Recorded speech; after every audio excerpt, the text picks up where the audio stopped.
अर्जुन एक मेहनती लेकिन हताश लड़का था। वो अपने सपनों को पूरा करने के लिए दिन रात मेहनत करता था, लेकिन हर बार असफलता ही हाथ लगती थी। बार बार ठोकर खाने से उसका आत्मविश्वास डगमगाने लगा था। वो सोचने लगा था कि मेरी किस्मत में सिर्फ हार ही लिखी है। एक दिन वो उदास होकर पार्क में एक बेंच पर बैठा था। उसके चेहरे पर निराशा साफ झलक रही थी। तभी उसका बचपन का दोस्त रवि वहां आ जाता है। रवि ने पूछा, क्या हुआ अर्जुन, इतने परेशान क्यों लग रहे हो? अर्जुन ने गहरी सांस ली और कहा, यार मैं कितनी भी मेहनत कर लूं, लेकिन सफलता मुझसे कोसों दूर रहती है। शायद मैं काबिल ही नहीं हूँ। रवि मुस्कुराया और पास बैठकर बोला, क्या तुमने कभी चील को उड़ते हुए देखा है? अर्जुन ने हैरानी से उसकी तरफ देखा। हाँ, पर उससे क्या? रवि ने एक पेड़ की ओर इशारा करते हुए कहा, जब आंधी आती है तो छोटी चिड़ियाएं घबरा कर छिप जाती हैं, लेकिन चील अपने पंख फैलाकर हवा के साथ और ऊपर उड़ती है।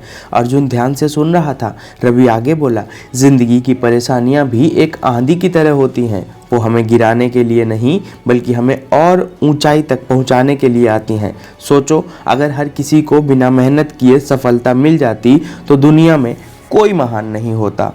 अर्जुन को बात समझ में आने लगी थी, लेकिन उसने एक और सवाल किया, लेकिन रवि, अगर कोई बार बार असफल हो तो कैसे उम्मीद बनाए रखे?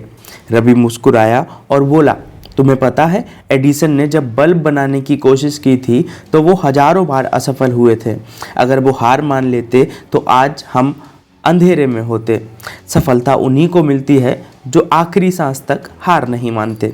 अर्जुन की आंखों में अब एक नई चमक थी।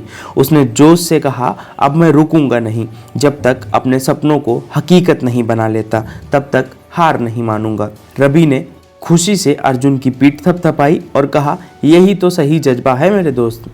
उस दिन के बाद अर्जुन बदल गया। उसने अपनी असफलताओं से सीख ली और अपने सपनों की उड़ान को फिर से ऊंचाई देने में लग गया।